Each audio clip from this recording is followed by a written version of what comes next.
फील्डवर cameraman आहेत Raut sir आणि Amol sir.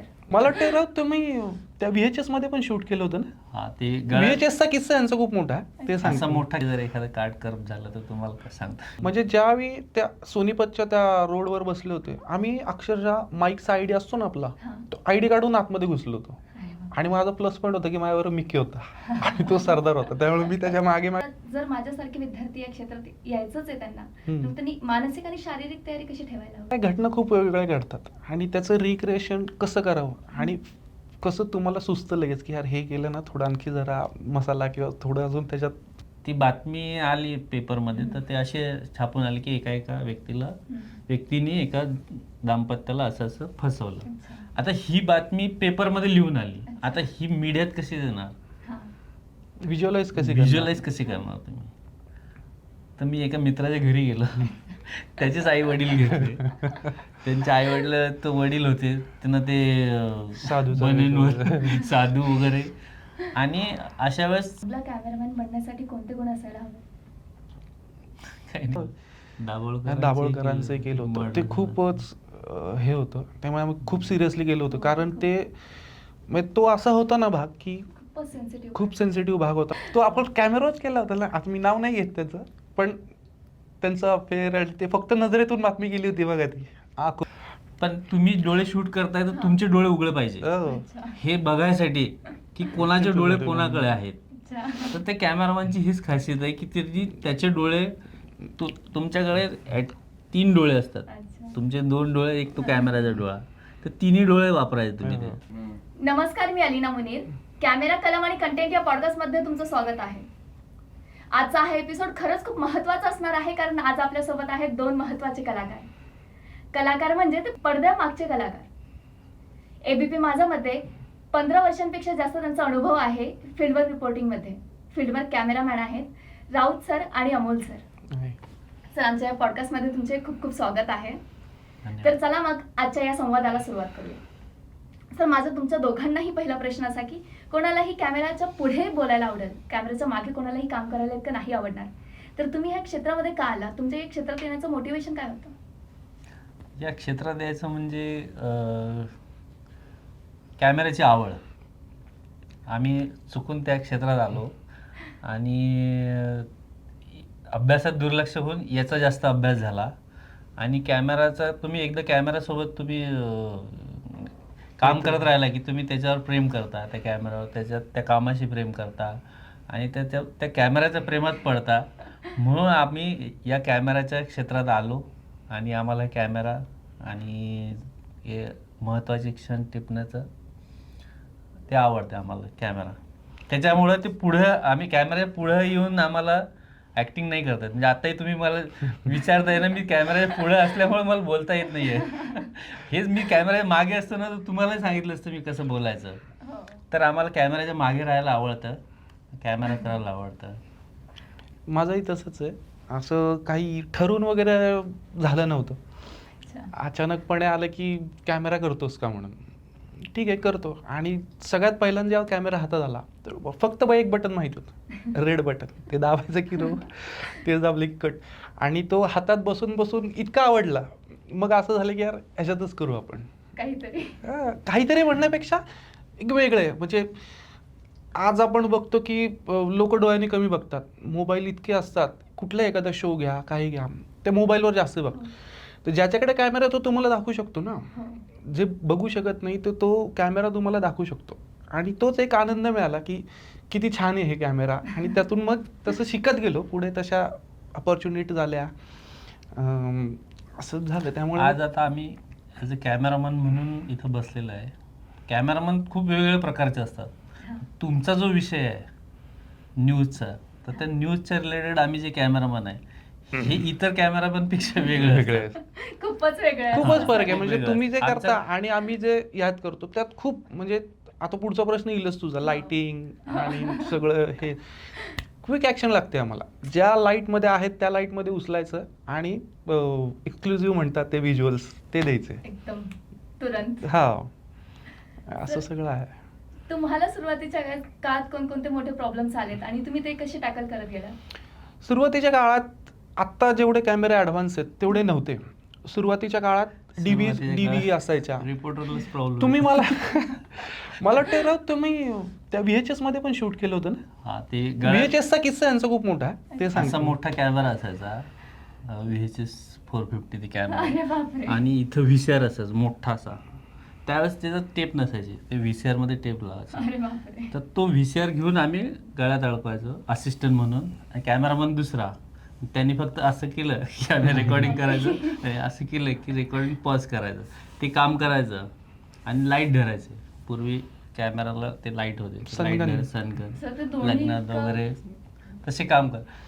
ते चटके खायचे मग चुकलं की. मग त्यातून ते आम्ही सगळे कॅमेरा शिकलो. सतत शाळा वगैरे कोणची काम कुठल्या तुला माहिती आहे शाळेत VHS नाही गेलो कॅमेरा. काय बरं का, नाही, VHS सर, मला एक कळलं. त्यावेळी खूप मोठी टेप असायची ती, अच्छा. आणि ती टाकायची. आणि VHS नंतर मला वाटतं DV आली ना, हा, मिनी DV आला. मिनी DV आल्या, अरे मग बापरे. DV. बट त्याच्यात पण इतकं भारी होतं की ती DV टाकली की ती टाकल्यानंतर पूर्ण रिवाइंड करायची, फॉरवर्ड करायची, तिला फ्री करून घ्यायची, अच्छा. आणि मग रेकॉर्डिंग दाब. पण ते शाश्वत नव्हतं की ही रेकॉर्ड व्यवस्थित होईल का नाही. त्याच्यामध्ये ग्लिचेस यायच्या, कधी कधी ऑडिओ ग्लिच, कधी कधी जर कॅमेरा खराब असेल हा. तर ती टेप त्याच्यामध्ये अडकायची. अरे बापरे. आपण त्या वॉकमन वगैरे असतो त्यामध्ये अडकतो की तसे, मग ते काढून ते व्यवस्थित हे करून हे करायला लागायचं. इतके टफ होते म्हणजे मग सर, त्यावेळी. इतकं ते VHS तुम्हाला 5-5 तास तरी धरावं लागणार आहे, कारण नाही कंटिन्युअस नाही, रेकॉर्डिंग हे चालू हे असायची. जेव्हा न्यूजमध्ये आलो आम्ही त्यावेळेस ते कॅमेरा नव्हते. मग आम्ही ते HMI लाईट वगैरे उचलायचो, मोठे लाईट्स पहिले. मग हे जे कॅमेरा शिकलो ना आम्ही, हा. मी पहिले मूवीज करायचो, हम्म. सिरियल्स करायचो, आम्ही ॲड फिल्म करायचो. तर त्यावेळेसचे वेगळे कॅमेरे होते. आता आयरी वगैरे आलेत म्हणा, अच्छा. त्यावेळेस वेगळे कॅमेरे होते. ते कॅमेरा करून त्याची सवय होती आम्हाला, म्हणजे म्हणजे कसं मेहनत करायची. अच्छा. ते मेहनत जे करायची सवय होती ना, तर ते आता आम्ही याच्यात मेहनत करतो. याच्यात न्यूजमध्ये तुम्हाला कसं आहे, न्यूजमध्ये तुम्हाला तो क्षण महत्त्वाचा असतो. अच्छा. ते तुम्ही कशी लाईट टाकले, कसा शॅडो आला, काय आलं ते नाही. मग आम्ही 2-2, 3-3 तास फक्त एक सेकंदाची फ्रेमसाठी आम्ही थांबलेलो असतो. अरे बापरे. हां, तर ती जी मेहनत आहे आमच्या मागची, हो. तर ते इतर ॲज अ कॅमेरामन म्हणून आम्ही बोलतो की बाकीच्या कॅमेरामनला ते कष्ट नसतात, जे कष्ट आम्ही घेतो. आणि आमच्या क्षेत्रात असं आहे की तुम्हाला रोज काहीतरी नवीन असते. मिनटाला तुम्हाला नवीन शिकायला मिळतं. कधी आंदोलन असेल, कधी सेलिब्रिटींचा इंटरव्ह्यू असेल, कधी अजून दुसरं काय असेल. त्याच्यामुळे असं नाही आहे की ऑफिसला गेलं की 8 तास त्या PC समोर बसा आणि ते कीबोर्ड चालवा. अरे बापरे. 1 मिनिटात दुसरी न्यूज, परत त्यानंतर दुसरी, इतकी व्हरायटी असते ना, आणि ती मजा येते काम करायला. सर, ही मजा येते, पण बऱ्याच वेळेस कसं होतं की रात्री बेरात्री तुम्हाला उठून जावं लागतं, किंवा इतकं प्रवास सतत चालू असतं तुमचं. तर असं होतं का तुम्हाला की कुठे ना कुठेतरी की पर्सनल लाईफ आणि प्रोफेशनल लाईफ क्लॅश होत असेल, तर तुम्ही ते सेपरेट कशी करता मग? बऱ्याच वेळा असा प्रश्न येतो की पर्सनल लाईफ आणि प्रोफेशनल लाईफ ह्या, पण कसं असतं ना की काम म्हटलं की त्याच्यामध्ये ह्या दोन्ही सॅक्रिफाईस थोडं हे करावंच लागतं. त्यामुळे घरच्यांनाही त्याची थोडीफार आयडिया असते की बाबा नाही, आता चाललाय काहीतरी मेजर असेल म्हणून एवढ्या रात्री चाललाय. आणि असं असतं की मी पुढे जरी गेलो कुठल्या ह्याच्यात, तरी फोन असतो ना घरी, बघ मी हे केलंय, ते दिसतंय का बघ तुला. मग त्यांना तिकडून लक्षात येतं की अरे यार, हे खरंच जाणं गरजेचं होतं, हो ना. त्याच्यामुळे हे झालं. पर्सनल लाईफ म्हटलं तर एखाद्या दिवशी वीकली ऑफ असते, त्या दिवशी पर्सनल लाईफ, पण ती घरी वेळ द्यायचा. इतर वेळेस कसं आहे, आता न्यूज चॅनलमध्ये काम करत असताना तुम्हाला 24 आवर्स तुमचा जॉब आहे असं समजूनच तुम्हाला राहावं लागते. मग कधी रात्री 12, 1, 2, 3, 4 एखादा मेजर इन्सिडेंट घडला तर ते आम्हाला जावं लागतेच. आणि एखाद्या वेळेस रिपोर्टर नाही पोचला तरी चालते, कॅमेरा तर ड्रायव्हर नाही आला तरी चालेल, पण कॅमेरामन पोचणं गरजेचं असते. खूपच महत्वाचं हां, आहे. तर तो कॅमेरामन पोचला ना की तो न्यूज तयार करणार. आणि त्यासाठी घरच्यांनी सवय झाली, हो. आणि आता एवढे वर्ष झाले सहन करतायत, तर अजूनही सहन करतायत. सर, तुमच्या आतापर्यंतच्या कारकिर्दीत अशी कोणती मोठा तुमच्याकडे अनुभव आहे का, जे तुम्ही आम्हाला सांगू इच्छिता? खूप म्हणजे खूप आहेत. आठ. तुला ते आठवून पूर्ण रिवर्स झाला जे की एक अविस्मरणीय आहे. अविस्मरणीय कुठल्या आमच्या season मधलं दोघांचा पाहिजे तुम्हाला मी सांगा? तुम्हाला सांगतो, आपल्या- उन्हाळ्यातला, हिवाळ्यातला, पावसाळ्यातला? आमच्या दोघांचा एक होता. पावसाचा हे चालू होता, खूप पाऊस होता. ते हेलिकॉप्टर आणि पडलं तर आपण गेलो ते. हा ते आणि एकदा काय झालं, पाऊस खूप ओला आणि आपल्या खडकवासला भरलं होतं आणि ते पाण्यात सोडलं होतं. आणि ना मला वाटतं बारामतीत काहीतरी एक आंदोलन चालू होतं आणि मी त्या दिवशी ते पॅकअप झालं आंदोलन, 7 दिवसाचं होतं. पॅकअप झालं, मी मंदार सरांना म्हटलं की सर मी आज इथंच थांबतो आणि सकाळी येतो. सकाळी मी पुण्यात आलो आणि हिंदीवाल्यांचा फोन आला, न्यूजवाल्यांचा, की ते हे झालं, ते व्हिज्युअल ते हे. मला काहीच माहिती नव्हतं पुढे काय घडलंय किंवा काय. मी त्या झेड ब्रिजवर गेलो ना, आउटपुट दिलं आणि त्यांनी ती बातमी चालू. नंतर असं कळलं की लँडस्लाईड झाली आणि माळीन अख्खं गावच गेलं होतं. अरे बाप, पूर्ण गाव त्या लँडस्लाईडमध्ये गेलं होतं. आणि त्यावेळी मी जस्ट आलो होतो 7 दिवसाचं करून, मग राऊत सर म्हटले की मी जातो पुढे. अरे बाप, त्यावेळी हे तिकडे गेले होते आणि तो इतका भयानक किस्सा होता. तिथं मी जेव्हा गेलो, आता जाताना आम्हाला कळत होतं की असं एक गाव होतं आणि ते पूर्ण गाव डोंगर कोसळला त्या गावावर आणि ते गाव मातीखाली तुम्ही गेलं. तिथे गेला तर तुम्हाला कळलं नाही का की तिथे गाव वसलेलं होतं? नाही नाही, ना. कसं असते, तुम्ही प्रत्येक वेळेस कसं असते, कॅमेरामन म्हटलं ना की तो त्याच्या डोक्यात एक स्टोरी तयार करत असते, तो व्हिज्युअलाइज ते करत असते की तिथं कसं असू शकते, कसं पडलं असेल कसं. आणि प्रत्येक वेळेस व्हिज्युअलाइज केलेलं ते तसंच असेल याची काहीच गॅरंटी नाही. तुम्ही व्हिज्युअलाइज करताना तुम्हाला तुमचा त्रास अनुभवत नाही त्याच्यात, तुम्ही फक्त ते बघता की बाबा इथं असं पडलं असेल, मग मी असं जाऊन शूट करतो.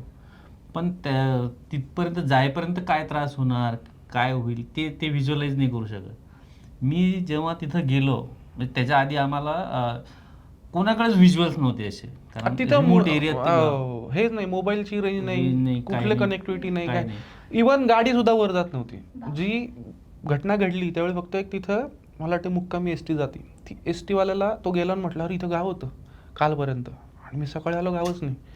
त्याला ते पूर्ण खाली येऊन सांगावं लागलं, त्यावेळा ती बातमी ब्रेक झाली. आम्ही जेव्हा गेलो मंदार सर आम्ही, तर पाऊस सुरू होता आणि पावसात तिथे गेलो आम्ही. ते गेल्यावर तिथे एक शाळा राहिली होती, फक्त एक शाळा होती, बाकी सगळं गाव मातीच्या ढिगाऱ्याखाली होतं. आणि तिथं गेलो, मला ते शाळा दिसली, मी असं उभं राहिलो तिथं आणि मी असं उभं राहून कॅमेरा असं बघत होतो.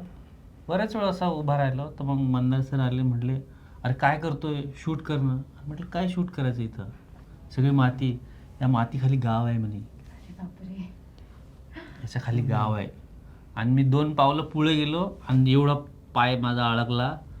आणि एक तिथं माणूस होता शेजारच्या गावातला, त्यांनी काढलं मला, ओढून काढलं, तर निघता येत नव्हतं.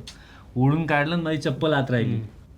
चप्पल आत राहिली म्हणून मी दुसरीकडे शॉर्ट्स घ्यायला गेलो. तो म्हटला तुम्ही चप्पल घेऊन जा आणि पाऊस सुरू आहे, तुमच्या पायाला म्हणे खळी टोचेल, तुम्ही चप्पल घाला. बापरे. आणि त्यानंतर मग ते क्रेन वगैरे आल्यात ना, तर मग त्या असे ढिगाऱ्यातून एक एक असे मृतदेह, गाई, म्हशी आणि लहान मुलं, पलीकडचं विचित्र एक होतं ते. जे घर राहिलं होतं त्याच्यात खाली, म्हणजे मी जेव्हा दुसऱ्या दिवशी गेलो त्यावेळी तिथं जनावरं होती आणि त्यांचा आवाज येत होता, दिसत होती, पण त्यांना काढता येत नव्हतं, बापरे. कारण तिथं JCB सुद्धा पोचू शकत नव्हतं. तर अशा वेळी तुम्ही तुमचं मनोधैर्य नाही ना, कधी कधी खचतं, कधी कधी वाईट सुद्धा वाटतं. कधी आता इतके मेजर ॲक्सिडेंट बघतो, नवले पुलाचा झाला, अजून सगळ्यात मोठा किस्सा म्हणजे जो आत्ता आपण सगळ्यांनी अनुभवला, कोविडमध्ये इतकी परिस्थिती भयानक होती, समोर दिसायचं की यार, आणि त्याच्यामध्ये आपली पण लोकं असायची, असं काय नाही, पण ते शेवटी कुठेतरी भावनांना आवर घालावा लागतो आणि हे करावं लागतं.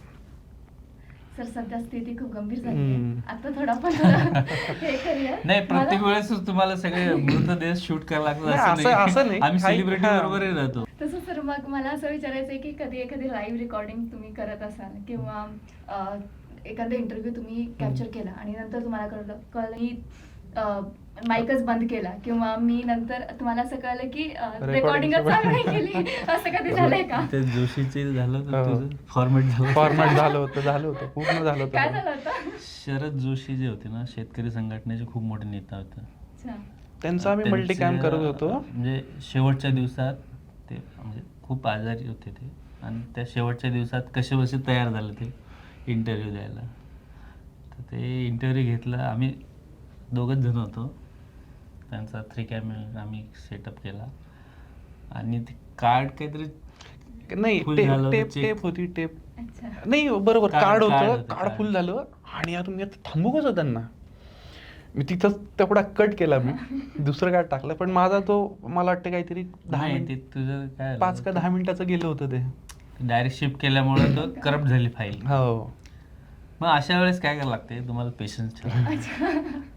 आता तुमचं जर एखादं कार्ड करप्ट झालं तर तुम्हाला काय सांगता पेशन्स ठेवायचं, समोरच्याला रिक्वेस्ट करायची आणि सांगायचं की हो माझ्याकडनं चूक झाली असं असं. पण तुमचा हा इंटरव्ह्यू किती महत्त्वाचा आहे हो.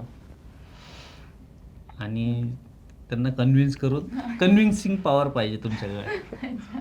प्रत्येक वेळेस तुम्ही न्यूजवाले आहे म्हणून काही दमदाटी नाही करू शकत. अशी तुमच्या आयुष्यात कधी परिस्थिती आली आहे का की तुमच्या जीवाला धोका आहे तरी पण तुम्हाला काम पण महत्वाचं तितकंच आहे? बऱ्याच वेळा झालेली आहे. खूप म्हणजे रत आता दंगल झाली होती कोरेगाव भीमा हा कोरेगाव भीमा.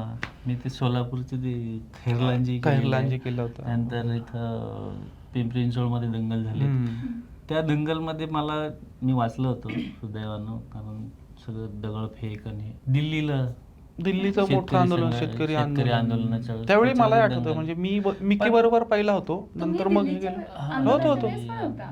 दिल्ली आंदोलन म्हणजे ज्यावेळी त्या सोनीपतच्या त्या रोडवर बसले होते आम्ही अक्षरशः माईकचा आयडी असतो ना आपला हा. तो आयडी काढून आतमध्ये घुसलो होतो अरे वा. आणि माझा प्लस पॉईंट होता की माझ्यावर मिकी होता आणि तो सरदार होता त्यामुळे मी त्याच्या मागे मागे जाऊन म्हणजे जिथं ते आंदोलन चालू होतं तिथून एंड पर्यंत आम्ही गेलो होतो. एकूण एक स्टोरी केली होती अच्छा.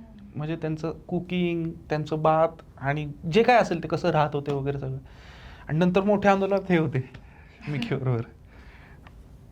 आंदोलन वगैरे असं येतात पण अशाच घटना होतात की तुम्हाला तुमचा जीव सांभाळून पण बऱ्याच वेळा असं होतं ना सांभाळून की काम करावं लागतं. त्या म्हणजे असा आला ना प्रसंग त्याच्यात ओहत जातो म्हणजे काय होतं मग त्याच्यात वाहत जातो नाही लक्षात राहत कुठून काय येते काय अजिबात. फक्त एवढं लक्षात आहे आपल्या फ्रेमकडे लक्ष असतं अच्छा. काय मिळते आणि काय नाही तेवढं फक्त लक्ष असतं. पण ठीक आहे थोडंफार द्यायला पाहिजे लक्ष. सर तुम्ही थोड्या वेळ आधी म्हटलं की भयंकर पाऊस सुरू होता आणि त्यामध्ये रेकॉर्डिंग चालू होते. हम्म. तर मग तुम्ही पावसात कसं म्हणजे मॅनेज करता सगळं? कॅमेराला म्हणजे कॅमेरावरती रेन कव्हर पण असलं तरी पण कॅमेराला कसं प्रोटेक्ट करता आणि तुम्ही स्वतःला मग त्यावेळेस कसं प्रोटेक्ट करता? रेन कव्हर कॅमेराला असतं बऱ्यापैकी पावसात असतं त्याच्यामुळे काय होतं कधी कधी फॉग येण्याचे चान्सेस जास्त असतात. अशा वेळी ना गाडीत एखादा काय म्हणतो Blower आपण वगैरे. ते ब्लोअर हे ठेवलेलं असतं आणि शक्यतो नाही आहेत कारण आपण जीवापेक्षा जास्त त्याला जपत असतो हां. त्याच्यामुळं मग त्याच्यावर आपण पहिलं त्याच्यावर लक्ष असतं. आत्ता मागच्याच वर्षी जो पाऊस झाला सिंहगड रोडला त्यावेळी अक्षरशः आम्ही कमरेपेक्षा हो. जास्त पाण्यात गेलो होतो आणि त्याच्यात असं झालं होतं की कॅमेरा भिजलाय पण तरी पण एक सेफर साईड कॅमेरा म्हणजे बाकीच्यांचं माहिती नाही पण आम्ही दोघं तरी कॅरी करतो की बाबा अच्छा. अशी वेळ आलीच की पूर्णच झालंय त्यावेळी लगेच दुसरा काढायचा.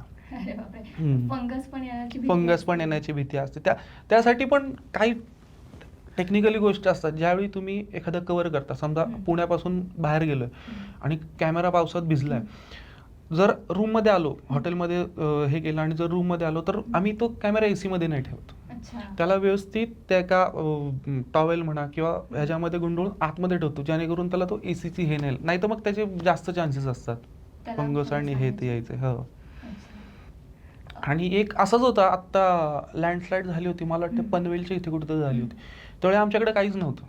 तसाच गेलो होतो मी मला आठवते माझं रेनकोट त्या कॅमेऱ्यावर टाकलं होतं अरे बापरे. म्हणजे स्वतः भिजलो होतो पण त्याला वाचवला पण शेवटी तो भिजला. अरे बापरे. ॲट दी एंड मुमेंट तो पूर्णच हे झाला बंदच झाला तो. कॅमेरामॅनसाठी भारतात आणि जगभरात म्हणजे काय त्यांना स्कोप आहे? कॅमेरामनसाठी आहे बघ, चांगला कॅमेरामनसाठी सगळीकडे स्कोप आहे. नुसतं कॅमेरा येऊन तुम्हाला उपयोग नाही ते बटणं कळून. हो. त्या मोमेंटला त्या सिच्युएशनला तुम्हाला काय करायचं आहे हे तुम्हाला कळलं पाहिजे.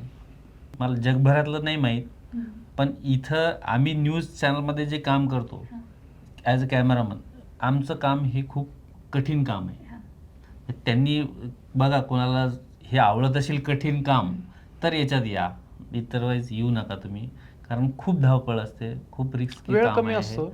आणि तुम्ही जसं म्हणता घरच्यांना असं वेळ देऊ शकत नाही. आणि तुम्ही बसून काम करू शकणारे असे कॅमेरामन आहेत. तेच सर. कमी वेळेत जास्त आउटपुट किंबहुना कसं व्यवस्थित आउटपुट देता येईल ह्याचं खूप महत्त्व असतं. रोज नवीन असतं ना. रोज नवीन असतं. आणि दररोज- बऱ्यापैकी मी खूप सारे आत्ताची जी नवीन मुलं येतात ना, त्यांना ग्लॅमरस वाटतं कॅमेरा, मीडिया, पण ॲक्च्युली ते तसं नाही आहे. तुम्ही ते जर व्यवस्थित त्याचा अभ्यास केला तर तुम्हाला त्याच्या मागचं हे कळतं की ह्यात किती स्ट्रगल आहे. त्याच्यामुळे थोडं पेशन्स आणि हार्डवर्क ह्याच्यामध्ये करावंच लागतं तुम्हाला. ते तर आहे सर. मग तुम्ही विद्यार्थ्यांना काय सांगू इच्छिता की म्हणजे तुमची शारीरिक आणि मानसिक तयारी कशी असायला हवी या नाही क्षेत्रात नाही, येण्यासाठी? फील्ड वाईट नाही आहे, फील्ड चांगलंच आहे. त्याच्यामध्ये तो मग तुम्ही एकदा कॅमेराचे फ्रेंड झाला, तुम्ही त्याच्याशी मैत्रीण, तुम्ही काही करू शकता. तुम्ही असं नाही म्हणत की फक्त मीडियामध्येच कॅमेरा आहे. बाहेर एवढे सारे ऑप्शन्स आहेत, त्याच्यामुळे तुम्ही त्याच्यात करिअर करू शकता. जसं की आता पॉडकास्ट शूट करताना सुद्धा आपण मल्टीकॅम लावतो. आता प्री वेडिंग आलं आहे आणि इतक्या टेक्नॉलॉजी आहेत, ड्रोन आहेत, गोप्रो आहेत, इतके तुम्हाला व्हरायटीज आहेत. त्याच्यामुळे तुम्ही करू शकता, असं काही हे नाही आहे. फक्त जर तुम्ही मीडियाचा विचार केला तर आम्ही याच्यामध्ये ते काम नाही struggle करू आहे. शकत आता. हां आम्ही आता हे काम नाही करू शकत. आम्ही मीडियातलंच काम करतो. त्यामुळं आम्हाला हे काम, तुम्हाला आता हे वाटते धावपळीचं वगैरे, पण ते अंगवळणी पडलेलं आमचं, आम्ही ते करतो. आता सवय झाली. सवय झाली.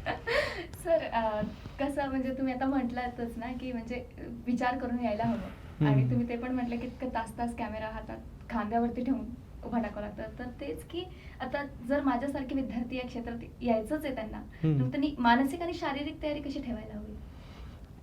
शारीरिक तयारी तुम्ही पहिलं तुमचं काय असं नाही सांगू शकत नाही नाही. सांगू आता नाही शकत. समजा तुला यायचंय तर मी कसं सांगू ना यार तू अशी प्रिपेअर झाली पाहिजे किंवा तू असं कारण केलं कसं आहे पाहिजे. माहिती आहे का, तुम्हाला तेच सांगतो. शेवटी काय, की इच्छा तिथे काम- मार्ग. काम जे ते आहे तर ना, आहेच. ते एक प्रकारचं काम नाही आहे. हां. तुम्हाला रोज सकाळी हेच काम करायचं आहे 10 ते 6, तसं नाही आहे. तुम्हाला कुठल्याही वेळेत कुठलंही काम, कसंही काम करायला लागणार. तुम्हाला मी आज हेच शिकवलं की तुम्ही असं काम करायला पाहिजे, पण बातमी वेगळी असली, काही आणि नाही, ह्याच्यामध्ये ना समजशक्यता पाहिजे. बऱ्याच वेळा असं होतं ना की तुमचं दुपारचं जेवण सुद्धा व्यवस्थित होत नाही, सकाळचा नाश्ता सुद्धा होत नाही. त्यामुळे तुम्ही त्या मानसिकतेतून आलंच पाहिजे की भाई अपने को अभी ये करना है तो करना है. तो बस सो विसरून जायचं बाकी. सब भूल जाओ. हां, जे आहे ते ह्याच्यात घ्या. आणि आम्ही काय घेतो, बिस्किट जे भेटेल ते. त्यामुळे असं नाही की 12 म्हणजे 12ला जेवायलाच पाहिजे. सर फील्ड वर्क कॅमेरामन जे असतात त्यांच्यात आणि पापराझींमध्ये काय फरक आहे? तर पापाराजेंचा आणि आमचा फार असा संबंध येत नाही, कारण ते कसं आहे, ग्लॅमर त्यांचं वेगळं आहे ते. हां. आणि आमचं जे काम आहे, आम्ही रिजनल चॅनलमध्ये काम करतो म्हटलं तर आम्हाला रिजनलच्याच बातम्या. पण एकदा संबंध आला होता माझा की इथं पुण्यात एंजेलिना जोली आणि ते ब्रॅड ब्रॅड पिट, पिट. त्यांचं एक पिक्चरचं शूट होतं सिंध कॉलनीत. आणि त्या अच्छा. सिंध कॉलनीत त्यांनी पाकिस्तानचा एक सेटअप बनवला होता. सेट होता पाकिस्तान शहराचा. तिथं ते येणार असं, पण त्यावेळेस एवढे मोठे ॲक्टर्स ती पुण्यात आली. आणि पुण्यात आली ती काय झालं, ती रिक्षात बसली, ऑटो रिक्षात. अरे बापरे. ऑटो रिक्षात बसली. तर त्या ऑटो रिक्षावाल्यालाही माहीत नाही कोण की बसलंय, कोण काय? बसलं. त्याला असं वाटलं फॉरेनर कोणतरी बसलं. त्या ऑटो रिक्षाच्या, आम्ही सुटतो इथं, त्यावेळेस 100 कॅमेरा त्या ऑटो रिक्षाला घेरून. अरे बापरे. आणि त्याच्यात ते पापाराजे, त्यांचं वेगळं, त्यांची आणि आमची भांडणं मग अशी. पण पापाराजेचा आणि आमचा फारसा काही संबंध येत नाही. आलाही तेव्हा आमचे त्यांचे काहीतरी वादच झालेले आहेत. अरे बापरे. कारण त्यांचं काम वेगळं असतं, आमचं काम वेगळं आहे. अच्छा. हम्म. सर तुमचा या क्षेत्रात इतका सुंदर प्रवास होता. म्हणजे आधी ॲडव्हर्टायझिंग करायचे, नंतर मग सिरियल्समध्ये पण काम केले तुम्ही, वेडिंग्समध्ये काम केलेत. तर मग त्यात काय वेगळंपण जाणवतं आणि या क्षेत्रात म्हणजे काय वेगळंपण जाणवतं? आणि तिथलं म्हणजे इतकं हेक्टिक आहे, हेक्टिक असेल पण मग तुम्ही हेच क्षेत्र का निवडलं? नाही, या सगळ्या याच्यात एक कॉमन गोष्ट आहे, ती म्हणजे कॅमेरा. अच्छा. म्हणजे हे सगळे फिरून आलो तर कॅमेरा सोबतच आलेला आहे आम्ही. अच्छा. तर असं हेक्टिकचं नाही सांगत, म्हणजे या क्षेत्रात आहे हेक्टिक जो आहे ना, म्हणजे त्रास आहे.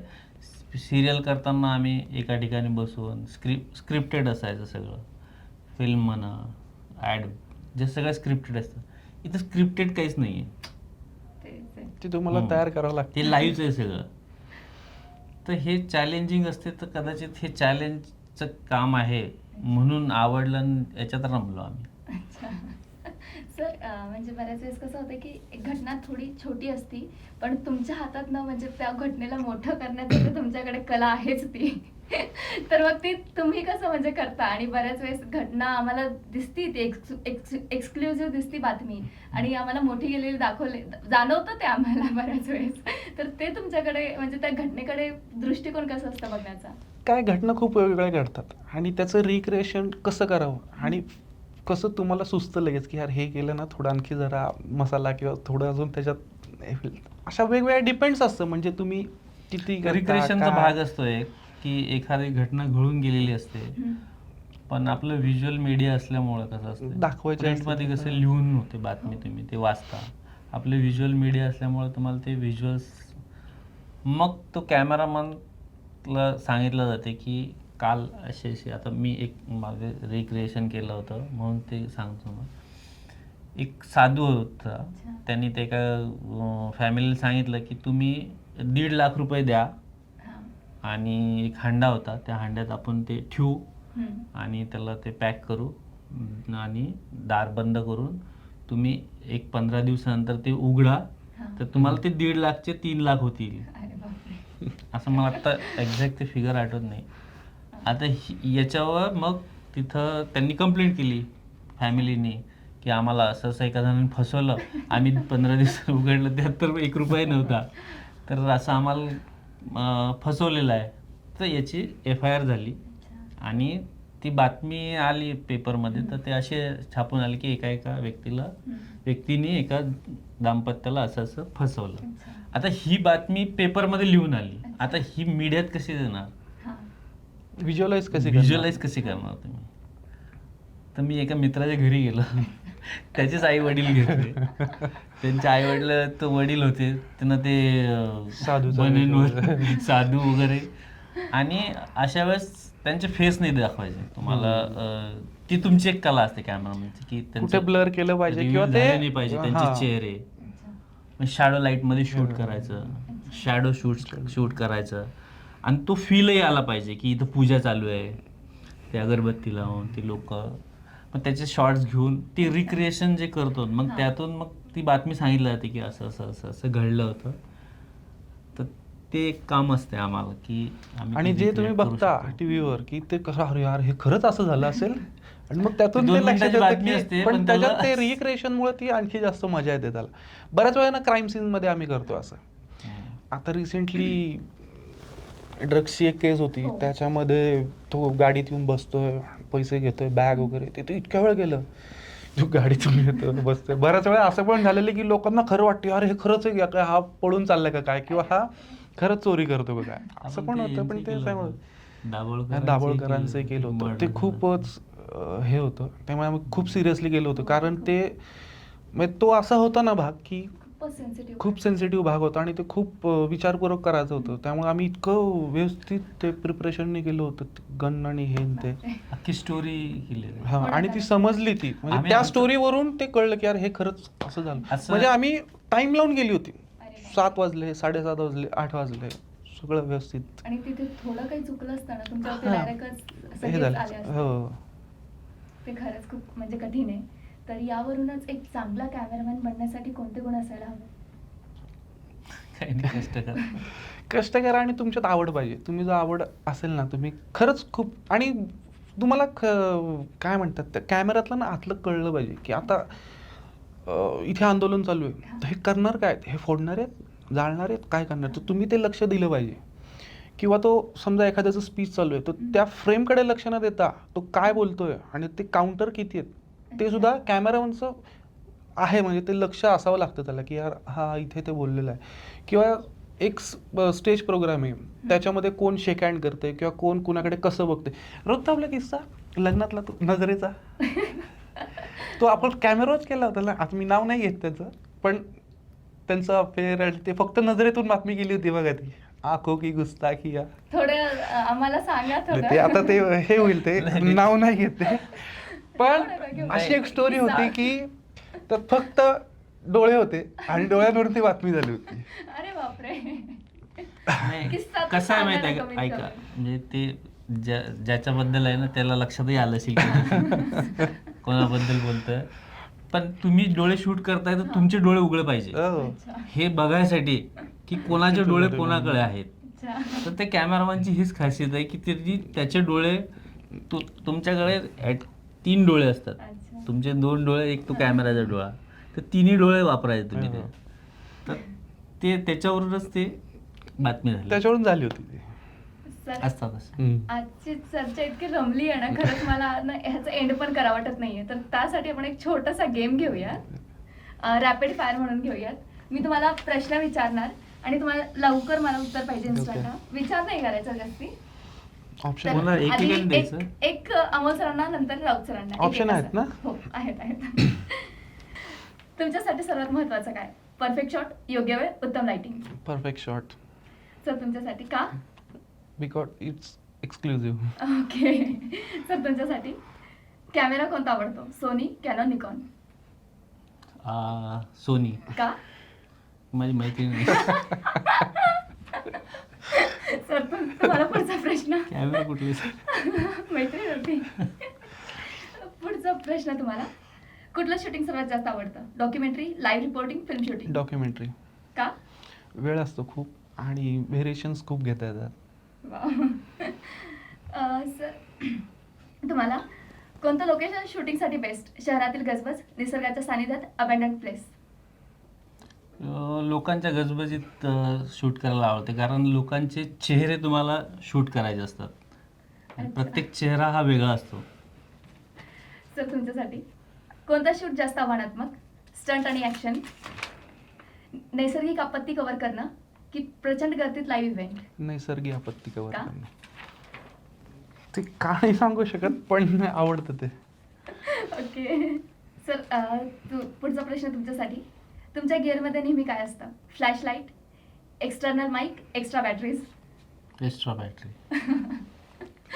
तुमच्यासाठी पुढचा प्रश्न, जर एका व्यक्तीचं संपूर्ण जीवन कव्हर करायचं असेल तर कोणाचा कराल? यशस्वी सिनेमा दिग्दर्शक, सुप्रसिद्ध खेळाडू, समाज बदलणारा कार्यकर्ता. समाज बदलणारा कार्यकर्ता. का? कारण आम्ही ग्राउंड लेवल पासून ते वरपर्यंत त्याला बघत असतो. अरे बापरे.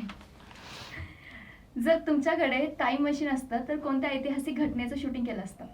भारताचा स्वातंत्र्य दिवस 1947, पहिला चंद्र मोहीम, लिजेंडरी म्युझिक कॉन्सर्ट. नाही, स्वातंत्र्य दिन मी शूट केलं असतं. का? कारण मला त्यावेळेस मलाही स्वातंत्र्य मिळालं असतं, तर ते आनंद जास्त झाला असता शूट केलं. लोकांच्या चेहऱ्यावरती चेहऱ्याचा आनंद, हास्य. सर तुम्हाला पुढचा प्रश्न, जर तुमचं आयुष्य एका डॉक्युमेंटरीमध्ये दाखवायचं असेल तर त्याचं नाव काय असेल? फ्रेमच्या पलीकडे, कॅमेरा बोलतोय, नजरेतून जग. नजरेतून जा. का? बिकॉज माझी नजरच कॅमेरा.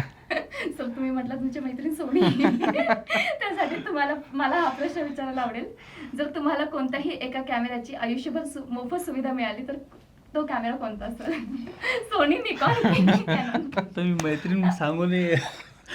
म्हणूनच मी हा प्रश्न कुठलाही तुम्हाला झालं. विचारलाय. जे मिळेल कुठलाही ते. चालेल. सर मैत्रीण नको काय यावेळेस. तर खूप खूप धन्यवाद सर आमच्या एपिसोड मध्ये आल्याबद्दल. इतके तुमचं महत्वाचं काम सोडून तुम्ही आज तू माझ्यासाठी आम्हाला वेळ आम्हाला काढला. बोलावलं, आम्हाला इथे बसवलं. आणि आणि खरं तर आमच्याकडून आम्हाला काढून या घेतलं. गोष्टीची सवय नाही आहे, कारण आम्ही कॅमेऱ्याच्या मागं असतो. आमचं काम काय असतं की तो काय बोलतो याच्याकडे लक्ष न देता आपल्याला ऑडिओ व्यवस्थित येतोय का, फ्रेम व्यवस्थित आहे का आपली, किंवा आपण लोकांना काय दाखवतो. हां काय दाखवतो. तुम्ही शूट करत असताना तुम्ही हे टी व्हीवर बघणार आहे अच्छा. हा विचार करून तुम्ही शूट करत असता, शूटिंग करायचं असते. म्हणजे आता ही अशी जर मुलाखत घ्यायची असेल तर इतर वेळेस तुम्हाला कसं आहे, तुमचे तिन्ही डोळे वापरायला लागतात, ते धावपळीचं असते. आणि प्रत्येक काम आमचं हे सेम नसल्यामुळं मजा येते. पण खरं सर पण आम्हाला अशी सवय नाही, खरं सांगतो. आमच्याही आमच्याकडे बोलण्यासारखं खूप आहे, म्हणजे इतके रहस्य आहेत की आम्ही असे काही काही कार्यकर्ते, काही काही नेते असे पाहिलेले आहेत आम्ही, अरे वा. की जे आमच्या मागं मागं यायचे अच्छा. आणि आज त्यांना भेटायला अपॉइंटमेंट घ्यायला घ्यावी लागते. लागते. मी असेही दिवस पाहिलेले आहेत की काही नेते उद्घाटनासाठी थांबलेले आहेत आमच्यासाठी, की ते येतीलच ना आपले शूटिंग करतील आणि ती बातमी येईल. बातमी होईल. अरे बापरे. म्हणजे असे दिवस पाहिलेले आहेत आम्ही. आता मीडिया बदलला, आता आणि कॅमेरा सगळं- कमी झाले, मोबाईल जास्त आला. मोबाईलचं जग आलं आता, त्यामुळे इन्स्टंट बातमी मिळते. आणि पहिली आहे ना, अजून एक सांगतो, पहिला त्यात अजून एक विषय राहून गेला ह्याच्यामध्ये. पहिलेची जी म्हणली ना, पहिली आव्हानं काय म्हणे, आत्ताची आव्हानं काय. पहिलं काय होतं, जे शूट केलेलं असतं ते ऑफिसला जाऊन आहे ना, त्या काय म्हणतात त्याला, लिंक काय होतं, पण ती कुठली फायबर केबल, त्याच्या आधी लीज लाईन. जेव्हा आपण हे स्क्रिप्ट पाठवतो मोबाईलवर, तेव्हा ते फॅक्स करायचे. हे माहिती आहे तुला, स्क्रिप्टला Fax. पहिलं फॅक्स करावं Fax लागेल मुंबई करायचे. ऑफिसला. हां, आणि आता रिलायन्स वेब वर्ल्ड जे आहेत ना, तेव्हा पुढे ते होते, त्यांच्याकडे ते लीज लाईन असायची. मग एका लाईनीत सगळे चॅनलवाले थांबायचे. जो पहिला पोहोचेल त्याने ते पाठवायचं, आणि तिथून मग ते अपलिंक करायचं दिल्लीला. ते फॅक्स करायचं म्हणजे नाही ते नाही, फॅक्स ती तुझी script. फॅक्स करायचे स्क्रिप्ट. आता पेपरवर लिहायची, व्हॉट्सअपला जाते. फॅक्स करायची, तेव्हा ती ऑफिसला पोहोचेल. ती अच्छा. तुझी स्क्रिप्ट मिळाली, आणि जे फीड होतं ना, ते कॅमेरा आणायचा, लीज त्या लीज लाईनला पाठवायचं. कनेक्ट करायचा, अच्छा. आणि तिथून फोन करून सांगायचं की हम्म. एबीपीचं फीड आहे किंवा स्टारचं फीड आहे. मग तो स्टारला कनेक्ट करायचा, लाईन आणि लागायची अशी. इथून प्ले करायचा, त्यावेळेस तिथून ब्रेकिंग वगैरे म्हणजे कसं त्यावेळी होतं? ते व्हायचं. आणि त्याला खूप पैसे होते, अच्छा. म्हणजे 10 मिनिटाचा लिमिट होतं. 10 मिनिटाच्या वर 1 मिनिट जरी तुमचा गेला तरी तुमचे चार्जेस वाढायचे. मग नंतर ओबी व्हॅन नंतर OB vans आल्या. ओबी व्हॅन तुम्ही ते गाडीवर पाहिले असेल. अच्छा. त्याच्या अगोदर फ्लाय ओबी होत्या. हा, हा. म्हणजे एका सुटकेस मध्ये असे सगळे पार्ट घेऊन यायचे, आणि कुठेतरी शेतात, कुठेतरी मोकळ्या जागेत, असं ground मध्ये मोकळ्या वगैरे जागेत तिथून ते- ते सगळे पार्ट जोडायचे, आणि मग ते डिश लावायचे. मग ते बघायचं कुठलं घ्यायचं ते, आणि मग सगळं शूट करून तिथं यायचं, आणि तिथून पाठवायचं ते. अच्छा. मग नंतर ते मशीन ते याच्यावर आल्यात, गाडीवर गाडीवर आल्यात. आल्या त्या मग मोठ्या. ते उभी व्हॅन झाल्या त्या. अच्छा. मग ते मोबाईल ते व्हॅन. आणि त्याच्यानंतर मग हे आता सगळे हे लाईव्ह आले, connectivity, टीव्ही live आले, TV आले, आले. बॅकपॅक आम्ही वापरतो. किंवा पहिले RF खूप आले. जड होते ते. हे खूप 15 किलो. हो. ते घेऊन फिरायचं, ते 15 किलो, आणि हातात 5 किलोचा कॅमेरा, 5 किलो ट्रायपॉड, अरे. आणि ते चालल्यानंतर ते निघाले ना तरी काही वेळ असं राहायचं. एवढं बोलत ते. बापरे. छोटे झाले आता कॅमेरे, खूप easy लाईव्ह झालंय. झाले, आता काय मोबाईल आले, छोटे छोटे कॅमेरे, पण आता तर मोबाईलवर पण लाईव्ह होतं. मोबाईलवर लाईव्ह. प्रवास खूप सुंदर होता. मेहनत खूप जास्त होती.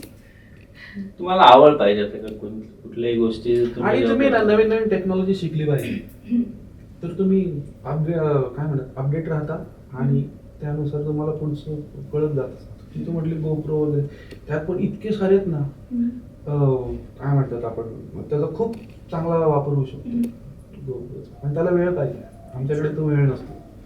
आहे त्याच्यामध्ये तुम्हाला पटकन ते द्यावं लागेल. अच्छा. खरंच खूप खूप धन्यवाद सर. आणि तुम्हा सर्वांना सांगू इच्छिते, जर हा पॉडकास्ट आवडला असेल तर कृपया करून लाईक, सबस्क्राईब आणि शेअर करायला विसरू नका. भेटूया पुढच्या एपिसोडमध्ये. धन्यवाद.